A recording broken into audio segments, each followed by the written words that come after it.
क्या आपको पता है कि दिल्ली में मोदी शाह की पुलिस आपके बच्चों के खिलाफ कौन कौन से हथियार इस्तेमाल कर रही है, कौन कौन से वेपन चलाकर आपके बच्चों को शारीरिक और मानसिक रूप से घायल करने का प्रयास किया जा रहा है? नहीं जानते तो थोड़ी देर हमारे साथ बने रहिए। होश उड़ा देने वाली रिपोर्ट सामने आई है। यकीन नहीं होता कि बड़ी बड़ी डींगे हाँकने वाले, खुद को 56 इंची बताने वाले इतने कमजोर और डरपोक निकल गए कि देश के बच्चों के खिलाफ ऐसे ऐसे हथियारों का इस्तेमाल किया जा रहा है। वही बच्चे जिनके माँ बाप ने 12 साल पहले मोदी शाह की गुजराती जोड़ी को वोट देकर सत्ता तक पहुंचाया था। द हिंदू की यह रिपोर्ट क्या कुछ बता रही है, उस पर विस्तृत चर्चा करेंगे। इसके साथ ही बात करेंगे उत्तराखंड हाईकोर्ट के उन जजों की जिन्होंने अमृतकाल की भाजपाई पुलिस और उसकी कार्रवाइयों का बहुत बढ़िया पोस्टमार्टम किया है। जी हां, हाईकोर्ट जजों ने पुलिस से पूछ लिया कि यह क्या गुंडागर्दी है, क्योंकि पुलिस प्रदर्शन में जाने वाले लोगों को गिरफ्तार कर रही थी। इसके अलावा जंतर मंतर प्रोटेस्ट से संबंधित तमाम मामलों पर बात करेंगे। कई सारे वीडियो सामने आए हैं और अब धीरे धीरे इस आंदोलन की बागडोर देश की जनता अपने हाथों में संभालने लगी है। देश भर से लोग ऑनलाइन खाने पीने की चीजें ऑर्डर करके जंतर मंतर भिजवा रहे हैं। कहा जाता है कि जब जनता खड़ी हो जाती है तो डरपोक तानाशाह कहीं नजर नहीं आते। कुछ वैसी ही तस्वीर बनती जा रही है। उधर मोदी सत्ता के दुलारे शिक्षा मंत्री धर्मेंद्र प्रधान ने राहुल गांधी को ट्वीट करते हुए बहुत कुछ उल्टा सीधा बोला है। उनकी बातों का पोस्टमार्टम भी करेंगे। वीडियो में आखिर तक बने रहिए। पहली बार है तो चैनल को सब्सक्राइब करके घंटी बजा दीजिए। टन से ज्यादा शेयर करना, लोगों तक पहुंचाना, ये आपकी नागरिक जिम्मेदारी बन चुकी है। सबसे पहले उन हथियारों की बात कर लेते हैं जो आपके बच्चों के खिलाफ अमित शाह की पुलिस इस्तेमाल कर रही है। द हिंदू की इस खबर का शीर्षक देखिए। लिखा गया है कि दिल्ली में प्रदर्शन करने वालों के खिलाफ पैलेट गन और शॉक बैटन्स का इस्तेमाल हुआ है। अब आप सबसे पहले तो ये जान लीजिए कि पैलेट गन क्या होता है। ये आमतौर पर ऐसी बंदूक या छोटी बंदूक होती है जिससे एक साथ में बहुत सारे छोटे छोटे किसी धातु या रबर की छोटी छोटी गोलियां निकलती हैं बहुत तेजी से। आसान भाषा में इस बंदूक से एक गोली नहीं बल्कि दर्जनों छोटे छोटे छर्रे निकलते हैं और ये छर्रे एक मुश्त एक व्यक्ति पर यदि पड़ जाएं तो पूरे शरीर पर एक साथ चोट पहुंचा सकते हैं। कहने को ये प्राण घातक नहीं है, लेकिन इसके लगने से जो दर्द पैदा होता है वो बहुत घातक बताया जाता है। वो प्राण घातक भी हो सकता है। कहा जाता है कि ये सामान्य बंदूक और गोली से कम घातक हथियार है, लेकिन ये बहुत गंभीर चोट पहुंचा सकता है। आंख में लग जाए तो आंख की रोशनी जा सकती है, आंख फूट सकती है, हड्डी टूटने से लेकर गंभीर जलन, बेहोशी और कभी कभी मौत तक का कारण बन सकती है। यानी इसके इस्तेमाल से सबकी मौत हो जाएगी ये नहीं कह सकते, लेकिन कईयों की मौत हो भी सकती है। और मौत न भी हो तो आजीवन आप इसकी चोट को याद रखेंगे, ऐसा चोट मारती है। फर्क इस बात से पड़ता है कि ये छर्रे आपके शरीर के कौन से हिस्से पर किस तरीके से किस पोजीशन में लगे। किसी के चेहरे पर लग जाए तो चेहरा खराब हो जाएगा, आंखों पर लग जाए तो व्यक्ति अंधा हो सकता है। ऐसे कई कारणों से मौत की स्थिति भी बन सकती है। कहा जाता है कि सबसे ज्यादा खतरा पैलेट गन से आंखों को होता है। अब याद करिए, यही पैलेट गन जब कश्मीर में इस्तेमाल किया जा रहा था, भाजपाई सत्ता इस्तेमाल करने के लिए लाई थी, तो देश भर के अंधभक्तों ने और भी तमाम लोगों ने, भाजपा के अंध समर्थकों ने इसका जश्न मनाया था। कहा था कि बहुत बढ़िया इलाज निकाल के लाए हैं और आज वही इलाज देश के बच्चों के खिलाफ उसी पैलेट गन का इस्तेमाल करते हुए किया जा रहा है। इसीलिए कहा जाता है कि बुराई को बढ़ावा देना हमेशा नुकसानदेही होता है। यानी बुराई पैदा होगी तो आज नहीं तो कल वो आपके दरवाजे पर भी पहुंचेगी, ये तय है। कश्मीर में इन बंदूकों का इस्तेमाल होने के बाद एक मेडिकल रिसर्च की गई। जुलाई से नवंबर 2016 के बीच 777 आंखों की पैलेट इंजरी का रिकॉर्ड देखा गया और इससे पता चला कि पैलेट गन से आंख की चोट कितनी व्यापक और गंभीर हो सकती है। कई मामलों में चोट इतनी ज्यादा हो जाती है कि बहुत लंबा इलाज या सर्जरी करने की जरूरत पड़ती है। आंख में छर्रा घुस जाए, कई बार आंख की रोशनी जा सकती है या आंखें खत्म हो सकती हैं। चेहरे शरीर के किसी भी हिस्से पर अगर लग जाए तो गंभीर और भद्दा दिखने वाला दाग तथा गंभीर चोट भी लग सकती है। इंटरनल ब्लीडिंग जैसी बातें भी सामने आती हैं। अब शॉक बैटन क्या होता है जरा उसको समझ लीजिए।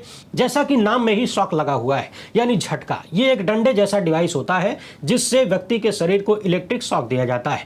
आसान भाषा में बिजली वाला डंडा। यानी सोचिए कि दिल्ली में आपके बच्चों के खिलाफ बिजली का झटका देने वाले डंडे इस्तेमाल किए जा रहे हैं। इससे तेज दर्द हो सकता है, शरीर पर बहुत ज्यादा जलन या जलने के दाग तक पड़ सकते हैं, मांसपेशियों में दिक्कतें हो सकती हैं, झटका खा के कोई गिर भी सकता है और गिर जाए तो हड्डी टूटने का भी डर है। जो हार्ट पेशेंट या कमजोर व्यक्ति हैं उन्हें गंभीर खतरा हो सकता है, डर और मानसिक तनाव हो सकता है। हाल के वर्षों में हमने देखा है, खासकर कोविड के बाद तमाम लोग नाचते हुए, एक्सरसाइज करते हुए, खेलते हुए गिरते हैं और अचानक मौत हो जाती है। ऐसे वक्त में अपना हक मांगने पर भारत के युवाओं को पैलेट गन और बिजली के डंडे से झटका दिया जा रहा है। ऐसे हथियारों से उन पर हमला हो रहा है। समझने वाली बात यह है कि दिल्ली में जो वर्तमान आंदोलन चल रहा है, इसमें लाठी से लेकर pellet gun, shock baton, tear gas, इसके अलावा ईंट पत्थर सब कुछ इस्तेमाल किया जा रहा है।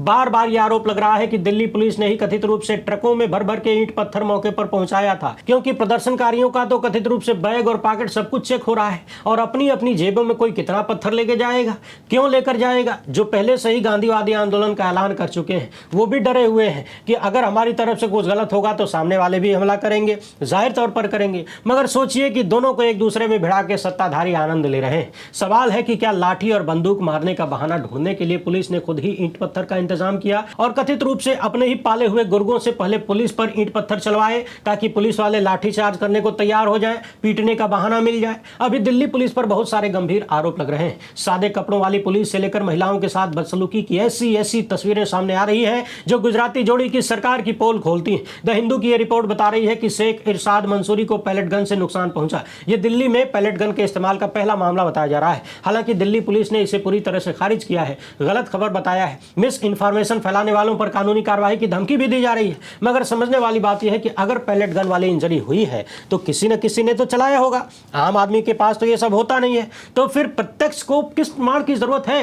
बिना आग के धुआं वो हो नहीं सकता। बिना वर्दी वाले जो प्रदर्शनकारियों पर हमला कर रहे थे, उनके बारे में पुलिस का कहना है कि वो स्पेशलाइज्ड डिटेक्शन यूनिट या इंटेलिजेंस विंग से होते हैं, इसलिए वो लोग बिना वर्दी के पहुंच जाते हैं। हालांकि उन्होंने आगे की पूरी डिटेल नहीं दिया। उधर दिल्ली के ही additional DCP north east Delhi Sandeep Lamba ने एक महिला प्रदर्शनकारी को ऑन कैमरा थप्पड़ मारा था। इसका वीडियो पूरे सोशल मीडिया पर वायरल है, लेकिन पुलिस की तरफ से इस पर कोई रिएक्शन नहीं है। बाकी महिलाओं के साथ इस प्रदर्शन में किस तरह की बर्बरता की गई है, कितनी नीचता कुछ पुलिस वालों ने दिखाया है, वो तमाम वीडियो में सामने आ रहा है। पिछले दिनों तमाम प्रदर्शनकारी युवा ये भी कह रहे थे कि पुलिस ने जो बैरिकेडिंग लगाया है लोहे का, उसमें भी करंट लगा दिया। एक नहीं बल्कि कईयों ने ऑन कैमरा आरोप लगाया कि दिल्ली पुलिस ने बैरिकेडिंग में करंट लगाया है ताकि बच्चों को झटका लगे, और अभी तो बाकायदा रिपोर्ट बता रही है कि स्टन गन से करंट लगाया जा रहा है। अब आप सोचिए कि अपना हक मांगने पर, सरकार की जिम्मेदारी, जवाबदेही मांगने पर मोदी सत्ता आपके बच्चों के साथ क्या क्या कर रही है। पत्रकार पीयूष राय ने एक ट्वीट किया है। रैपिड एक्शन फोर्स की असिस्टेंट कमांडेंट है सोनिया शेरावत। कथित रूप से इन्होंने अपने इंस्टाग्राम पर एक स्टोरी लगाया एक उल्टे पड़े कॉकरोच का, जिस पर लिखा है कि खुद को ठीक कर नहीं सकते और देश को ठीक करने चले। अब आप सोचिए कि ऐसी विचारधारा वाले सुरक्षा कर्मी क्या ईमानदार और तटस्थ हो सकते हैं जो प्रदर्शनकारियों के प्रति ऐसी हीन भावना से ग्रसित हो? क्या आप उनसे ईमानदार कार्रवाई की कल्पना भी कर सकते हैं? इन्हें मौका मिले तो न जाने क्या क्या कर दें। जैसे बहुत सारे पुलिस वाले इसी प्रदर्शन में लड़कियों के शरीर के पिछले हिस्से पर इस तरह से डंडा लगा रहे हैं। अब जरा देख लेते हैं कि धर्मेंद्र प्रधान ने राहुल गांधी को क्या लिखा है। इसके बाद बात करेंगे उत्तराखंड हाईकोर्ट के मामले पर। कल धर्मेंद्र प्रधान, जो कि केंद्रीय शिक्षा मंत्री हैं, जिनका इस्तीफा देश के नौजवान मांग रहे हैं, देश का विपक्ष मांग रहा है, इन्होंने राहुल गांधी और कांग्रेस को लिखा कि मानसून सत्र के दौरान गड़बड़ी पैदा करने के लिए छात्रों का राजनीतिक हथियार के तौर पर बेशर्मी से राहुल गांधी ने इस्तेमाल किया है। प्रधानमंत्री के आवास के बाहर धरना देने का विकल्प इन्होंने चुना, जिससे जनता को असुविधा हुई और स्थापित सुरक्षा प्रोटोकॉल की अवहेलना हुई। इनका उद्देश्य कभी भी छात्रों के लिए समाधान नहीं था, खाली सुर्खियों में बने रहने के लिए ये सब कर रहे हैं, केवल टकराव पैदा करना चाहते हैं। हमारी सरकार नीट पर चर्चा करने और सदन में हमारे युवाओं की तरफ से वास्तविक चिंता को संबोधित करने के लिए 100% प्रतिबद्ध है। आगे इन्होंने लिखा है कि हम अपने छात्रों के प्रति आक्रोश से अधिक के ऋणी हैं, हम उन्हें जवाब, सुधार और जवाबदेही देने के ऋणी हैं। अब सवाल यह है कि हे धर्मेंद्र प्रधान, आपको किसने रोका है जवाब देने से? इतने सप्ताह गुजर गए, उसी दिल्ली में छात्र बैठे हैं, अब तक आप छात्रों से बात करने नहीं गए, आपने उनके सवालों का जवाब नहीं दिया। शिक्षा मंत्री के तौर पर आपका फेलियर सबसे बड़ा बन चुका है ऐतिहासिक रूप से, और इसके बाद भी पूरी ठसक से कुर्सी पर बैठने वाला रवैया भी इतिहास बना रहा है शर्मनाक होने का। लोग कहने लगे हैं कि इससे कम शब्दों में तो आपने इस्तीफा लिख दिया होता, लेकिन वो नहीं कर रहे हैं। राहुल गांधी और कांग्रेस को कह रहे हैं कि मानसून सत्र में गड़बड़ी पैदा करने के लिए छात्रों का राजनीतिक हथियार के रूप में इस्तेमाल कर रहे हैं। तो सवाल यह बनता है कि आप करने क्यों दे रहे हैं?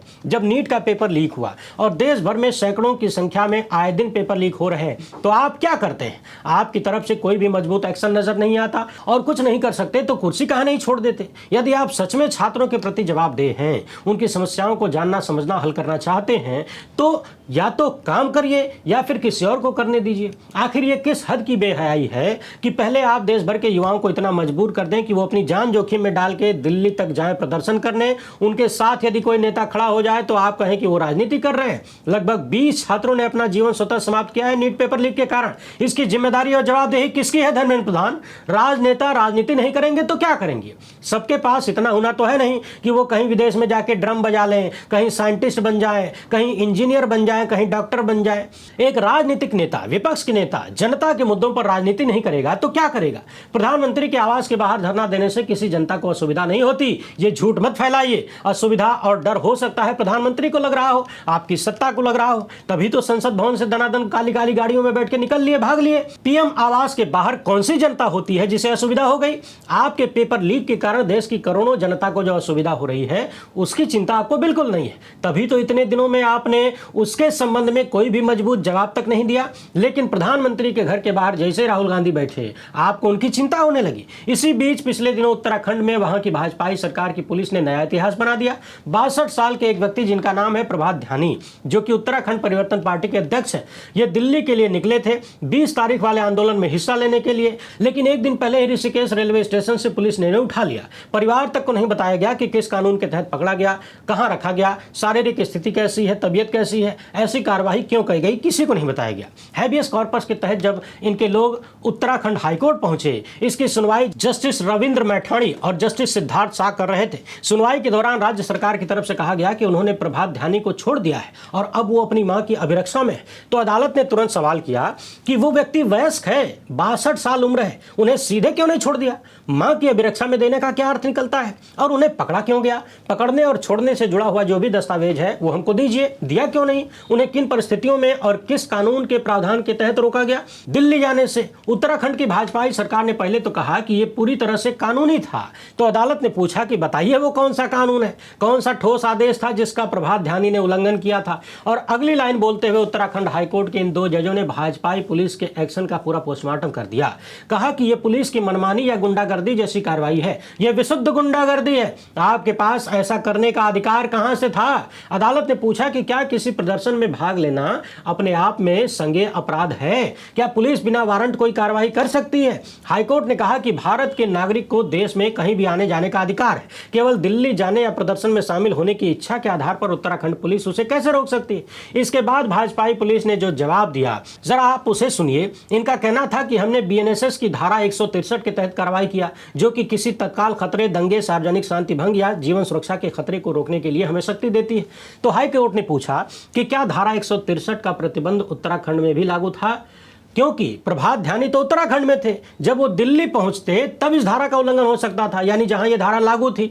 पुलिस ने पहले उन्हें ट्रेन से कैसे उतार लिया? यानी कुल मिलाकर भाजपाई राज की पुलिस पहले तो कथित गुंडागर्दी करते हुए किसी को भी किसी भी हाल में कहीं से भी उठा लेती है, और फिर जब अदालतों में अपनी बात रखनी होती है, तर्क और तथ्य देने होते हैं, तो खटिया खड़ी बिस्तरा गोल नजर आता है। इसीलिए मैं बार बार कहता हूं कि यदि देश की अदालतें संवैधानिक रूप से संविधान को दिमाग में रखकर कानून का पालन करवाने लगे और जिम्मेदार पुलिस अधिकारियों को जवाबदेह बनाने लगे, जिम्मेदार लोगों से जवाबदेही मांगने लगे, तो फिर 1 साल नहीं, 1 महीना नहीं, 1 हफ्ता भी नहीं, 1 दिन भी नहीं, 1 घंटे में बहुत कुछ बदल सकता है। पुलिस अधिकारियों की मनबढ़ई इसीलिए हद से ज्यादा हो चुकी है क्योंकि उन्हें कहीं ना कहीं ये भरोसा मिल गया है कि अदालतें उनका कुछ नहीं कर पाएंगी, उन्हें बचाव मिलता रहेगा। उधर जंतर मंतर आंदोलन के खिलाफ कथित रूप से बांटने की नई रणनीति की शुरुआत भी हो चुकी है। इसे लेकर अभिजीत दीपके क्या कह रहे हैं उसे सुनिए। छात्रों के इस आंदोलन पर मशहूर सिने कलाकार अभिनेता नसीरुद्दीन शाह क्या कह रहे हैं उन्हें भी सुनिए, और अंत में नेता प्रतिपक्ष राहुल गांधी ने क्या कहा है उन्हें भी सुनिए अंग्रेजी में। कल हमने इस वीडियो में कायदे से सवाल उठाया था कि नेता प्रतिपक्ष बार बार अंग्रेजी क्यों बोलते हैं। वही बात दोबारा हिंदी में भी तो कह सकते हैं ताकि उनकी बात की पहुंच बढ़े, लेकिन शायद बात अब तक ठिकाने तक पहुंची नहीं है। बहरहाल आप लोग सबकी बातों को सुनिए और अमृतकाल का आनंद लेते हुए जाइए। वीडियो को ज्यादा से ज्यादा लोगों तक पहुंचाइए, ये आपकी जिम्मेदारी है। हेलो एवरीवन, हमारा प्रोटेस्ट सिर्फ और सिर्फ जंतर मंतर पर हो रहा है, तो मैं सभी लोगों से कहना चाहता हूँ अगर आपको प्रोटेस्ट में शामिल होना है तो जंतर मंतर आइए। यहाँ पर हमारा जो प्रोटेस्ट है वो पीसफुल है और हम कहीं से भी कोई गलत चीज़ या गलत नारे नहीं करेंगे क्योंकि हम देशभक्त लोग हैं, और इसका उदाहरण कल हमने दे दिया है। कल हमने लाठियाँ खा ली, सर फुड़वा लिया हमारे सपोर्टर्स ने, लेकिन कहीं से भी अपने तरफ से कोई गलत हरकत नहीं करी है। और जो लोग ऐसी हरकत करेंगे वो कभी भी कॉकरोच जनता पार्टी के सपोर्टर्स नहीं हो सकते। हमारा और उनका कोई लेना देना नहीं है, ये बाहर से भेजे गए गुंडे हैं इस मूवमेंट को डीरेल करने के। Thank you. आदाब, नमस्कार। मैं नसीरुद्दीन शाह 2 बातें अर्ज करना चाहता हूं आप सबसे। पहली बात तो ये कि अगर एक जाहिल इस मुल्क की रहनुमाई करे तो उसका दिल यही चाहेगा कि पूरा मुल्क उसी की तरह जाहिल, ना समझ, ना काबिल और बेरहम बने। अभिनय के 2 अलग अलग कोर्स राष्ट्रीय नाट्य विद्यालय और पूना फिल्म इंस्टीट्यूट में पूरे करने के बावजूद मैंने अभिनय के बारे में सबसे ज्यादा जो सीखा है वो उन बच्चों से, उन तालिब इल्म से जिन्हें सिखाने की कोशिश मैंने की है। मेरी पूरी हमदर्दी उनके साथ है। मैं उन्हें हजार हजार हर सांस के साथ दुआएं देता हूं और हर टीचर्स डे पर उन्हें सलाम करता हूं। इस वक्त मेरा दिल भी भरा हुआ है और मैं गुस्से से खौल भी रहा हूं ये देखकर कि हमारे इन बच्चों के साथ किस तरह जुल्म का बर्ताव किया जा रहा है उन गुंडों के हाथों जो मुझे अमेरिका के आइस एजेंट्स की याद दिलाते हैं, मुंह पे नकाब लगाए हुए, हाथ में डंडा लिए हुए। कभी अपने बच्चों के बारे में भी सोचा करो और ये भी सोचो कि तुम्हारा अंजाम तुम्हें भी एक दिन मिलेगा जरूर। इन सब बच्चों से मैं कहना चाहता हूं कि हिम्मत ना हारें। बहुत से लोगों की हमदर्दी आपके साथ है, बहुत से लोग आपके साथ हैं। आप लड़ते रहें। मुझे हमारे मुल्क की युवा पीढ़ी से हमेशा उम्मीद रही है और अब वो उम्मीद और उजागर हो गई है। आप लोग अपनी लड़ाई लड़ते रहें, हम सब आपके साथ हैं और इस मुल्क की हुकूमत को मैं सिर्फ इतना कहना चाहता हूं, सब याद रखा जाएगा। This morning I went and met the Speaker of the Lok Sabha and I said to him that it was important that we be allowed to debate what happened to the students the day before. The Speaker said he needed to take permission from the government, but it was very clear to us in the hours after that there was no interest in the government of having a debate. तो हमने decision लिया कि हम prime minister के घर के सामने जाके धरना करें और जो स्टूडेंट्स की इशू है, जो देश के लिए सबसे ज़रूरी इशू है और जो उनके खिलाफ किया गया है, वो हम नेशनल अटेंशन में लाएं और प्राइम मिनिस्टर का घर के सामने जाके करें। Why is the Indian education system collapsing? Why are papers leaking? Why is education so expensive in India? Why do families have to destroy themselves financially to educate their children? These are legitimate questions. And there's absolutely nothing wrong with asking these questions. Students की मांगे हैं, पहला धर्मेंद्र प्रधान और अमित शाह का resignation, दूसरा कि students को जिन्होंने मारा है, जिन्होंने ह्यूमिलिएट किया है, उन पर एक्शन लिया जाए और जो भी स्टूडेंट्स पर केसेस हैं उनको हटाया जाए। फाइनली पूरी ऑपोजिशन चाहती है कि ये जो इशू है, देश का सबसे बड़ा इशू है, इस पे कल लोकसभा में, राज्यसभा में डिबेट हो और हम अपनी बात रख सकें। मेरा मोदी जी से एक सजेशन है एज एलओपी, कल जो हुआ, जो आपकी सरकार ने, आपके होम मिनिस्टर ने किया, उसके लिए आप देश के स्टूडेंट से माफ़ी मांगिए और जल्दी से जल्दी एग्जामिनेशन सिस्टम और एजुकेशन सिस्टम्स पर रिफॉर्म शुरू कीजिए। आप सब ने हमारा समर्थन किया। सारे लोग जो स्टूडेंट्स की इशू के लिए लड़ रहे हैं, एक साथ लड़ रहे हैं, मैं आप सबका दिल से धन्यवाद करता हूँ।